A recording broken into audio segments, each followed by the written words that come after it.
welcome back. Here at Nermimic, we are presenting the Advanced Dungeons & Dragons Book of Lairs number 2. This is going to be part 2 of the review. I'll put a link down below for part 1 if you're clicking on this first. The reason why we had to split this up is because, well, it is a pretty dense book. The first book that I did took about 50 minutes, and I just did half of this book, and that already took 50 minutes. And once again, this book is pretty dense. The first book has a lot of interior art and maps, and really this one doesn't. So it's really chock full of scenarios within the book, and they're more interesting, and of course, I'll have more to talk about it. So once again, welcome back. And if new to the channel, if you like what you see, consider subscribing so you don't miss out on other cool content. So let's get this started. We were about to start the mountain section on page 49. So let me turn to that page. And of course, I'm filming this in 4K. And if you want to do a screenshot and read along with me, you may. All right. So we are going to start with the aerial servant here. And once again, these scenarios are arranged by terrain type. And on the top left, it will also denote the average party level that you want to have cumulative. So there's no imbalance. And typically, these monsters will have the main monster baddie on the top and the quantity of them. And also, they will typically be a little bit stronger than the ones in the monster manual to make it a little bit more challenging as well, or have different abilities. So let's start with the aerial servant. So each scenario will have multiple setups, and these setups are pretty cool, even if the adventure may not be as to your liking. So you can use these setups to use as plot hooks to your own adventures or campaigns, or run it as a single shot adventure. So one setup here is 2 elves have disappeared from a mountain pass and a villager is looking for them. Another one is some drow elves has been sighted nearby, and they're hired some pirate to scout out the area and see what's going on. So this aerial servant has been summoned by a evil drow, and they have tasked the servant to find other regular elves and kidnap them and bring them to this pit so the drow elves can sacrifice them. And so that is exactly what will happen. So if your party has an elf, this creature will selectively go for that elf when they're sleeping at night and try to kidnap them when they're sleeping. If not, there's no elf in that party, well, you may not want to run this adventure, but it might go for someone else that is unarmed and pick that player character instead. So the servant will bring this kidnap elf to this a rocky shaft, and it's part of a mine, and it's going to be slick surfaces and almost like a deep well, and it's going to be very difficult for the player character to climb out. And basically, it's a little setup there, and this servant's going to try to do everything he can to keep that elf trapped in this location. So it's an interesting encounter, not necessarily the best one, but it gives you an example of what this book is trying to accomplish. All right, so let's move on to the next one here. And this is a Chunglung, and this is a river dragon, part of the Oriental Adventures setting. And there is also another dragon here, a spirit dragon here. And sometimes these adventures have multiple creatures as well, but the main one would be listed on the top there. So this is a pretty straightforward encounter as you just sort of meet this dragon, and he will assume a human shape. There's some dialogue here that you could run, and basically this river dragon, he wants sheep to eat. And if you provide him sheep, well, he'll leave you alone. If you don't provide him sheep, he will try to eat you. So pretty straightforward adventure here. Now this one's a little bit more interesting. This is a setup with dwarves. And there is a dwarf family here that is really nice, and the father is likes to study the stars. And of course, being a dwarf, he builds his observatory underground, and it specifies that specifically. So that's a little bit interesting. So there is a huge planetarium within this cavern underground. And the player characters may not know exactly what's going on here. The setup is to sort of describe it in a certain way, and they may not know what it is, and it's almost looks like a trap because you got these big balls, which are representing planets swirling around, and yes, it looks dangerous, right? So anyways, this nice family is lucky to have a new pair of female dwarf twin babies. And female dwarfs are supposedly very rare.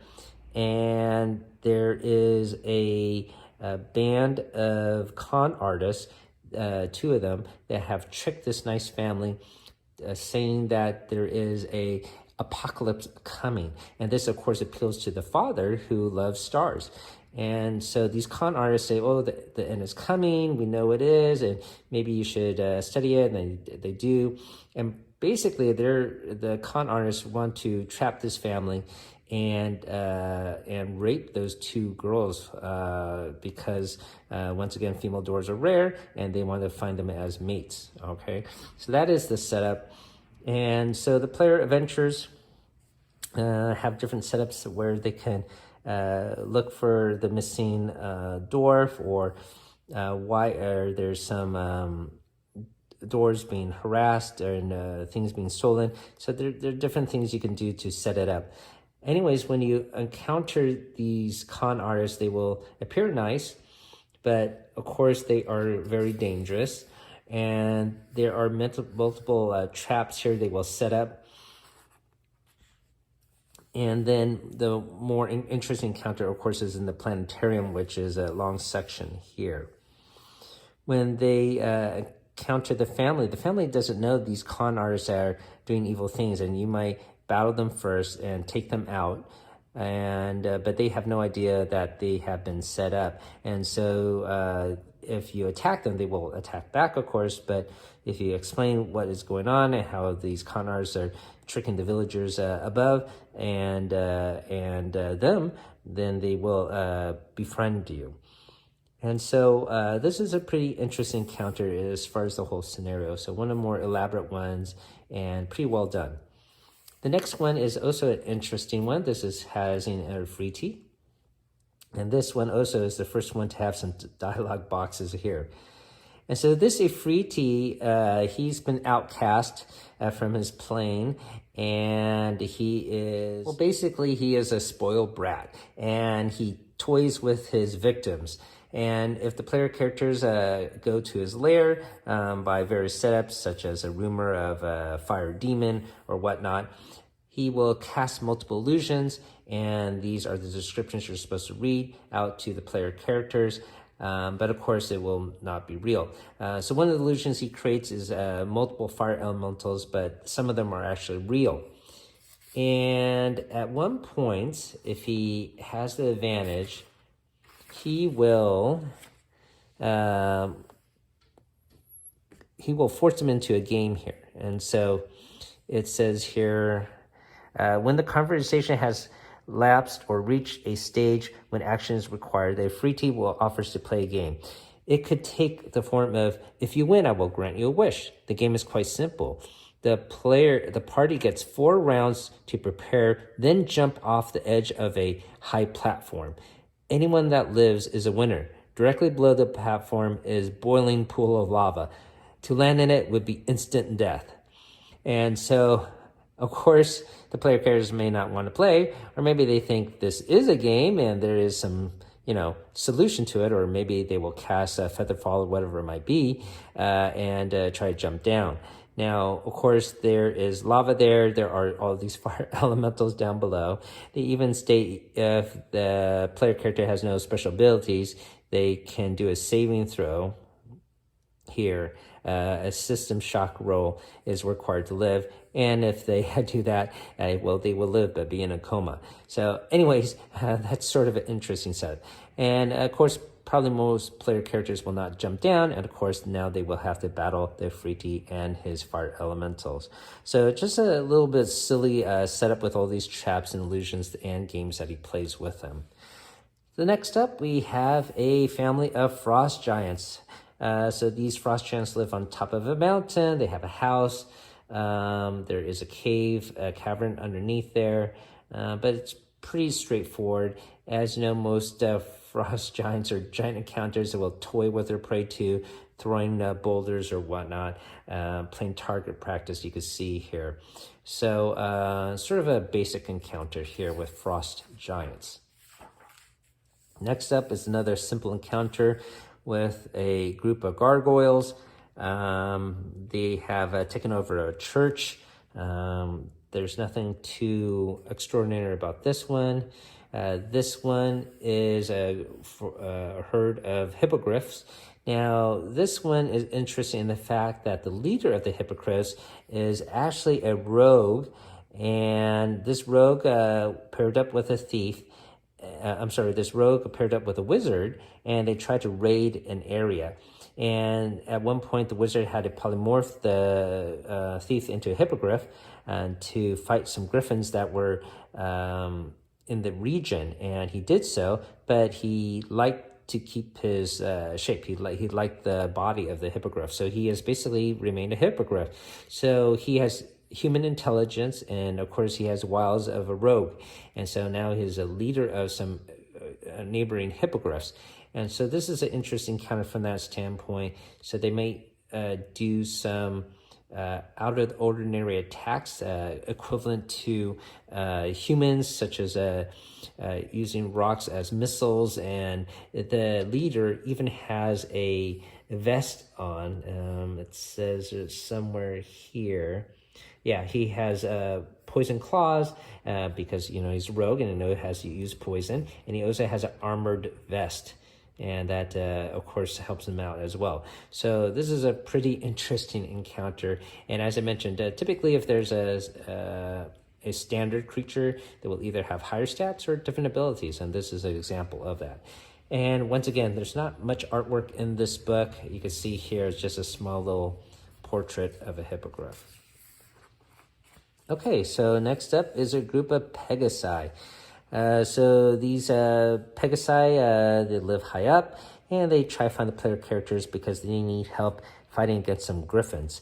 So sort of a simple setup there. I don't think it's anything extraordinary. Next up, we have a group of Peritons. Now, these are large birds with antlers on top of their heads. Now, this encounter is pretty straightforward. However, the thing that makes this interesting is there are strange creatures flying around the top of Dark Mantle Mountain. So they are not encountering dark mantles, they're encountering peritons. So that might be one idea you could use in your adventure where you name something, but actually the creature within is something different, and that will confuse the player characters. So when these peritons observe the player characters, they're going to be flying super high up, and they will not be able to discern if it's a dark mantle or not. And so they will attack when they can and surprise the player characters. So that might be an interesting type of advice to do, just to switch up the names and confuse or create a little mystery. Okay, so next up is Remoras. Now, these are creatures that live in Arctic-type environments but have intense heat, and that they are able to generate. They look sort of like centipedes, and they have wings on them. So this scenario is pretty well written. It denotes how to approach the combat in different fashions and how the creatures will react. And so I do like it when they have a little bit more detail like this, so there's no mystery about what to do, and it gives them, the creatures, a certain strategy they'd like to do. And one of them is, because it can generate heat and they do like icy environments, they will use their heat to melt the ice around them and create steam or cause other trouble like that, and use their environment to their advantage. So this is pretty well done and probably one of the cooler ones. Okay, the next scenario is silver dragons. So this group of silver dragons, they live high up in the sky in a castle there, and player characters might encounter a stairwell on a mountain that leads up, and there's a magic mouth that says, if your purpose is honorable, throw down your weapons, no harm will come to you. So this also gives the alert to the dragons that there are some people down below. So if the player characters follow their instructions, the dragons will not harm them, but if they do bring weapons up there, well, they might be in for some trouble. There's nothing particularly special about this encounter. It's just where they live, and if you attack them, well, the dragons attack. So this is pretty simplistic in that regards. Now, here is a group of Umber Hulks. They have taken over a lost city underground. This also is pretty simple and straightforward. They don't set up any traps or anything like that. However, there are special rule sets here where the Umber Holes will cause some cave-ins in the tunnels, and so that might be interesting to use in the future, but otherwise they just pretty much attack. Next up is a group of Yeti. Now, these Yetis are old, and they have different traps that they lay out if the player characters want to come to their lair.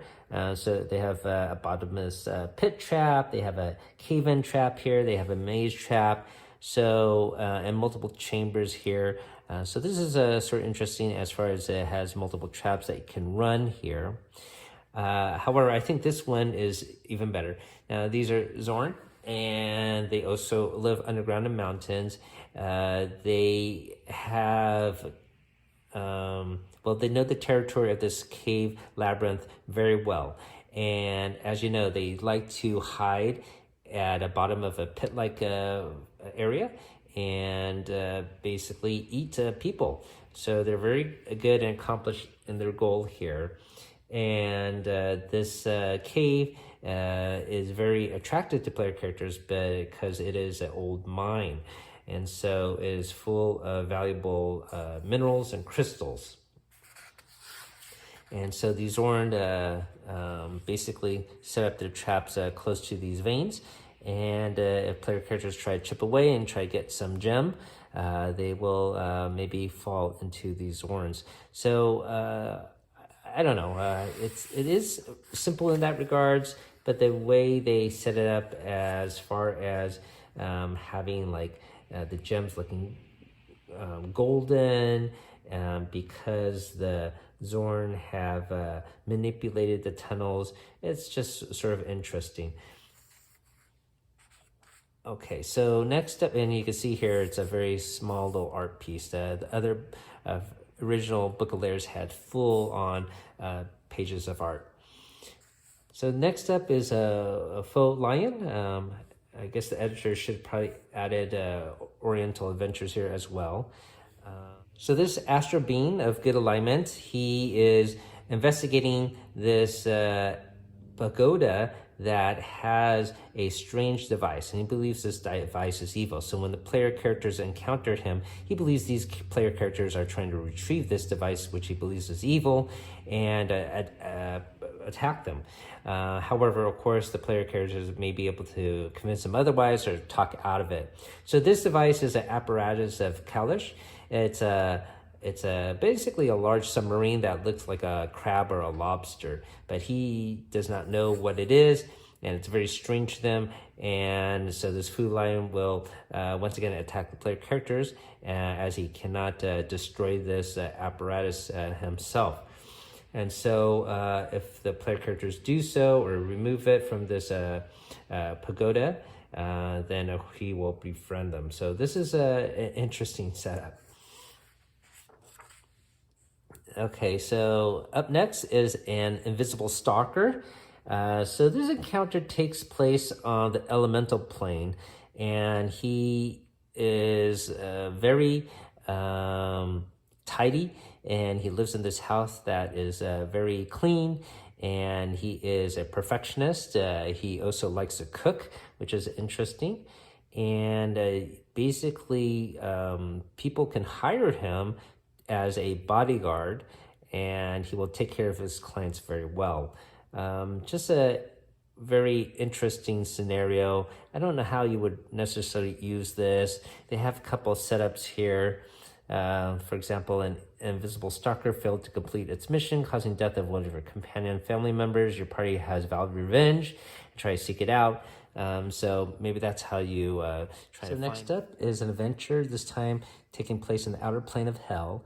And one of the setups is a priceless gemstone has been stolen from a temple, and the high priest there used divine sight and saw these abeshes, hopefully I'm pronouncing that right, stole it, and hires player characters to retrieve it. And so this layer is notable for taking place in the outer plane of hell, and there's some special rules here where there's these hot vents that might spout out at an occasion and cause damage. So there's some rules and rolling dice for those random counters with those hot vents and avoiding the damage there. And so these demons, they're going to be arguing about who keeps what gem and the gold, that treasure that they got from the temple. If you're able to defeat most of them, one of them will change shape to a human and say he was just guarding these gems, keeping it away from the demon, but actually he's a demon himself. So if the player characters let him carry it out and bring it back to the temple, well, he'll steal all of them and abscond with them. But if the player characters are able to figure it out, well, they could fight him as well and recover all the treasure. There's quite a bit of it here. So next up is an encounter with Aegs, and I like this adventure quite a bit.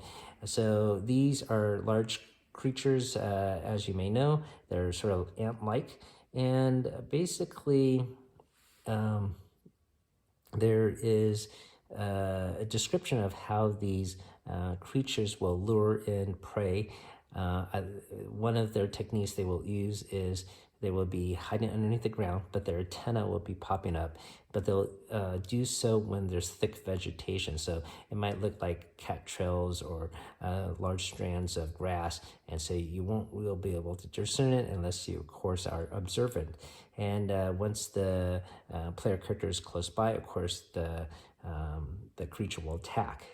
So this is very well done, and I'll describe different stages how these creatures will defend their lair and proceed to attack.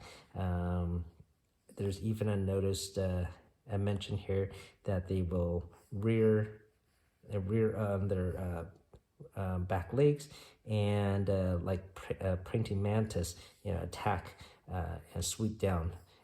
Make them have a height advantage. So very well detailed, and I like how they took the time to role play out what avenues of attacks they will do. So this is a pretty cool adventure.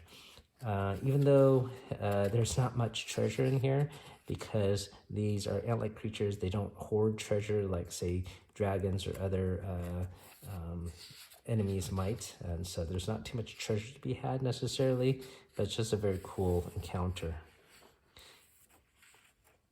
Okay, next up is probably one of the worst ones here. These involves Hiils, and these are sort of centaur-like creatures having a deer body instead of horse body. And so they are of good alignment, and basically maybe a sprite might appear and ask the party to help his friends, the Hiils, and basically they are having a war with a whole bunch of gnolls. And so this gnoll camp, there are 200 gnolls in this camp, but only 125 of them are capable of fighting. And so this, I never liked these large army type encounters, and the first Book of Lairs had even larger numbers, like even there's an encounter with 800 plus enemies. So it makes a mention here that if it's too arduous to use regular D&D rules, you could use the battle here. It says it right here. You could use the D&D battle system for this encounter. So not too helpful, this encounter. Next up is a very cool encounter. This involves a salamander. Now here, a wizard has been rumored to be working in an area. Another step is a land baron, in the area has offered the party gold to find out why his crops won't grow. And so there's a ruin around this region. So the setup is there is a wizard that summoned a salamander a long time ago from the elemental plane of fire. And he built this special lava pit to restrain him and study him. But unfortunately, the wizard was killed by the salamander, but the salamander is still trapped by the ruins that the wizard has set up. And so these ruins prevent the salamander from leaving this plane, the material plane, but also prevent him from acting on it. And so when the player characters investigate, see why the land has no grass growing, they'll come across this ruin. They will see the wizard's tower, some treasure the wizard has, but when they go down to the basement, they will find the salamander. Now, the salamander may attack them, of course. However, this encounter is good because it gives you a way out. That is a non-combat solution. So I always like encounters where there is an alternative than straight up battle. And so here, if the player characters knows the ruins around the pit and remove them or take it out, the salamander will not do battle, and he will leave this plane to go back to the plane of fire. So I think this is pretty well. So this encounter with the salamanders, definitely one of my favorite in this entire book. Certainly worth an evening of adventure. Okay, next up, we have a group of Displacer Beasts. So one of the steps here is there's an animal trainer looking for someone to get a Displacer Beast cub so he could train it. There are multiple chambers for this encounter, and it clearly states how the Displacer Beasts will protect their cubs. So it's well written as far as that is concerned, but nothing more special otherwise. And it's just basically a basic fight between these Displacer Beasts. And next up are two different encounters. This one is involving fungi and other moldy horrors, and this one is gooey and oozy things. So here with the fungi one, there's a mine, and basically it has been overrun by fungi, and so this might be a little fun one to run as it basically throws in everything in there. It has yellow mold, it has brown mold, it has violet fungi, and here with gooey and oozy things, even better, there is a magic user that set up a bizarre greenhouse with all these ooze creatures that he was trying to study. And basically, while doing so, he accidentally endowed the largest gray ooze with psionic powers. So I sort of mentioned this earlier. If there are some regular creatures here, sometimes they will be have special abilities, and this certainly would be one of them. And so this psionic enabled gray ooze now uses his psionic powers to control all the other oozes. And so they dominate this cave structure that the magic user used as a sort of like a bestiary for his experiments. So here, yeah, you encounter all these ooze creatures. There are gelatinous cubes, there are black puddings, there are orc jellies, okay, there's even more brown pudding here. There are green slimes, dun puddings, white puddings. I think this, and gray oozes, of course.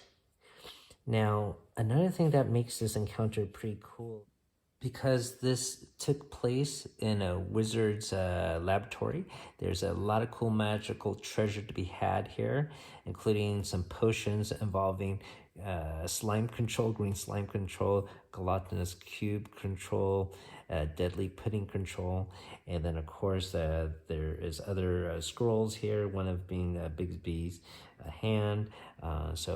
Anyways, a lot of cool magical treasure to be had on this encounter.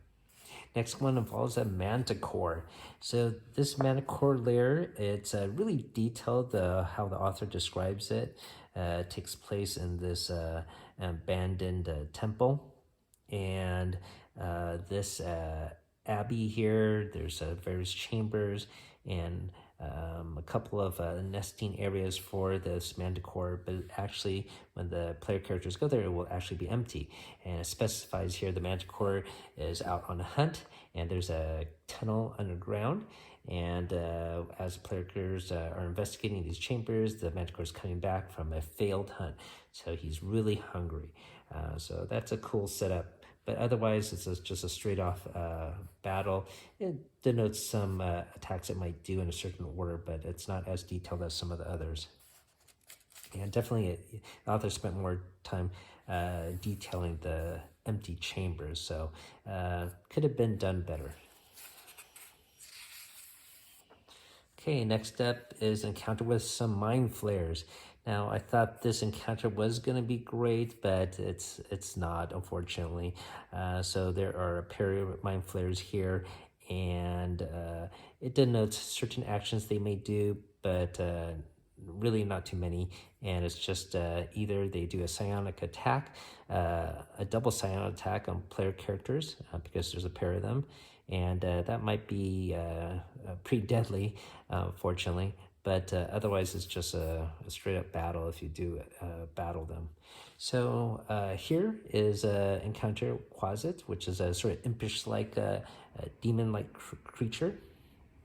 And so this one's a little bit more fun, as this demon has set up some different tests or traps, one of which is a blade here, and written in comment, it says, evil deeds are mighty deeds.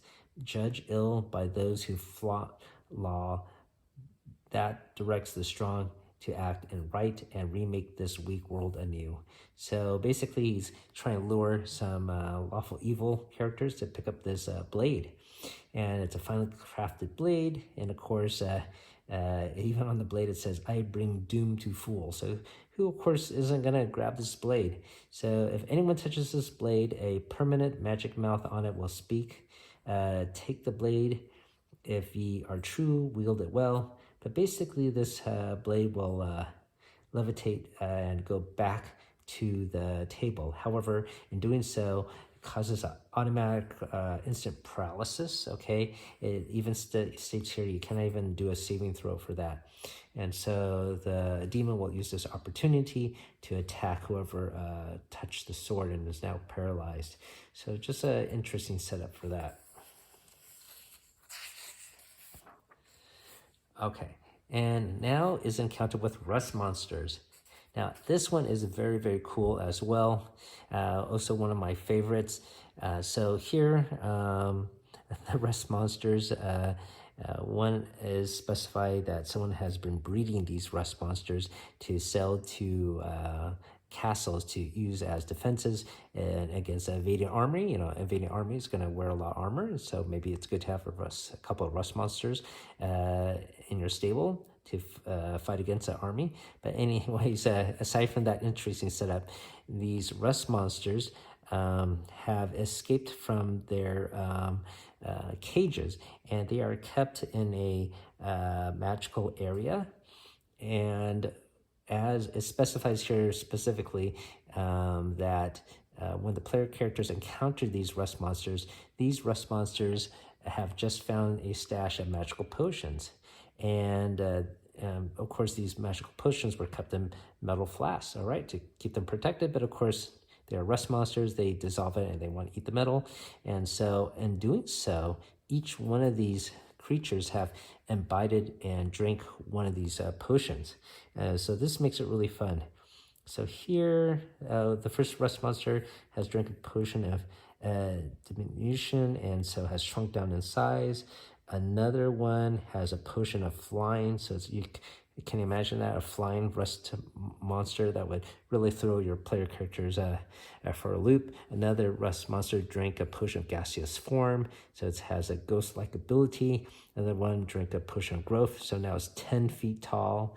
Another one, let's see, drank a potion of invisibility. Another one has consumed a potion of invulnerability. And the last one drank a potion of speed. So I think this is really fun. I mean, you could always use this idea for other creatures. and have them abide and drink some potions. So I really enjoy this one quite a bit. Okay, so next up is Shadow Dragons, and here it's just a simple setup with a pair of dragons. I don't think there's anything necessarily special about this. Of course, they will change into human shape and lay some traps here, but it's I think it's just pretty straightforward.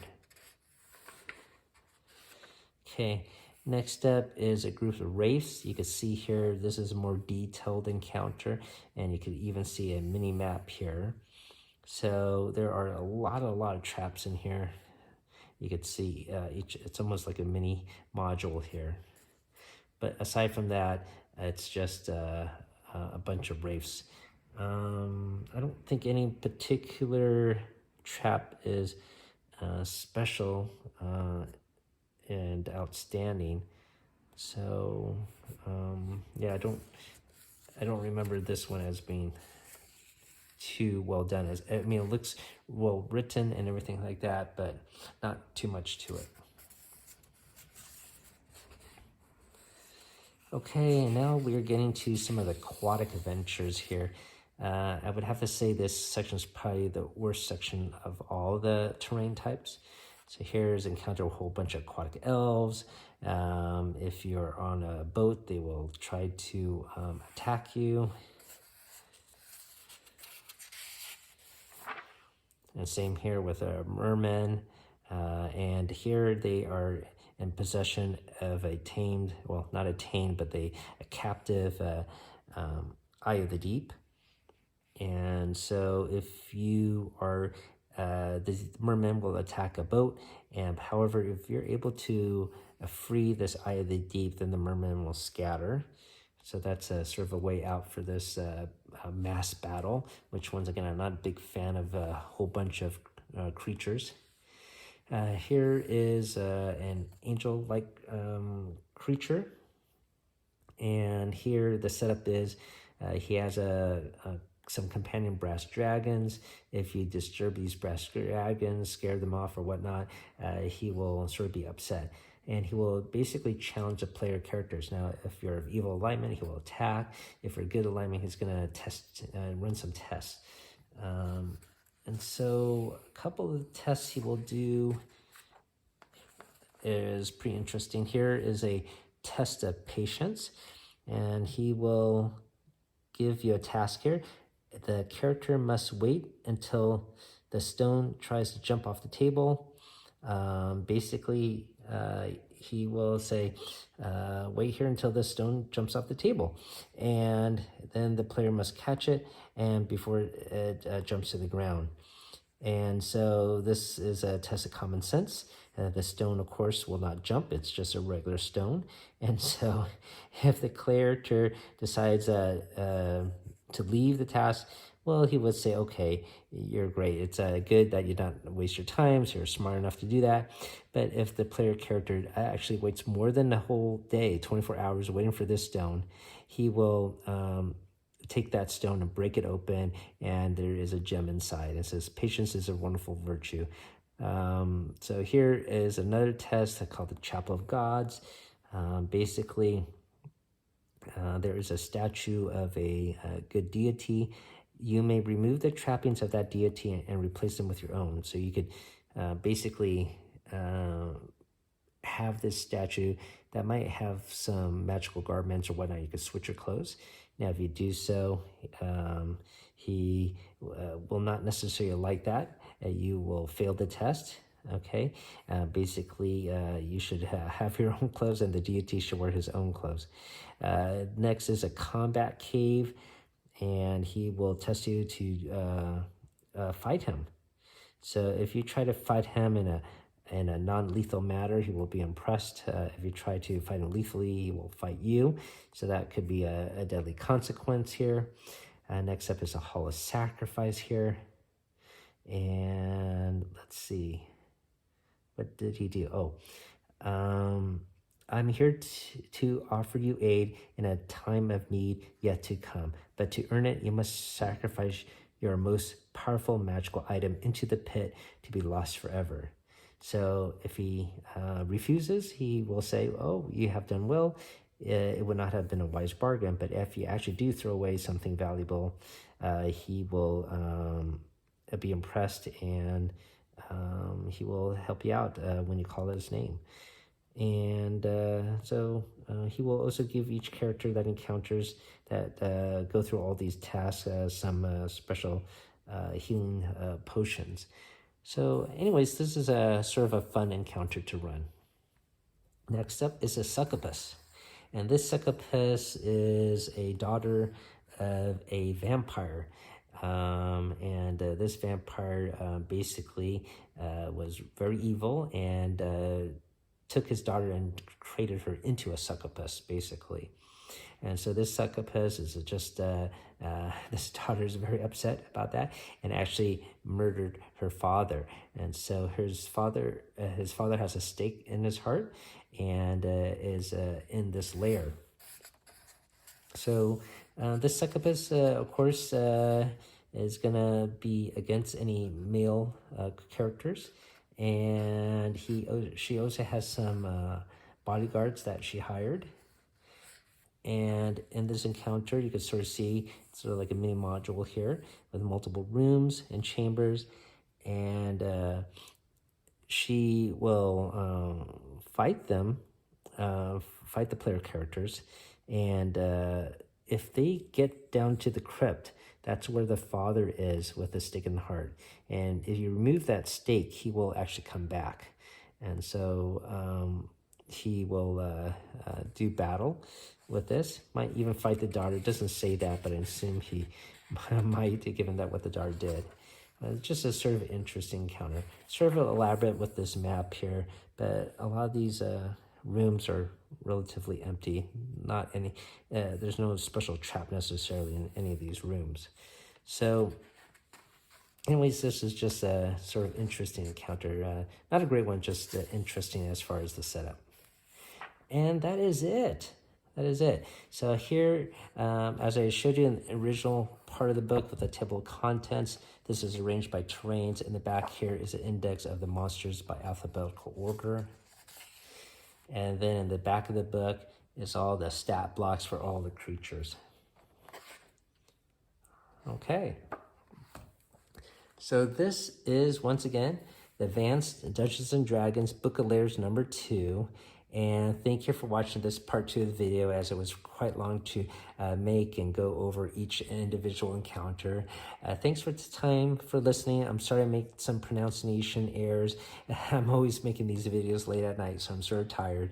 But it is fun to go over this, and hopefully you found something interesting. There's some really cool encounters here. I think out of all of them, my favorite has to be the one with the rust monsters with drinking potions. So it's just very unique, and it's not something I would have normally thought of, and I think it's a fantastic idea, and certainly a great idea you could use as your own.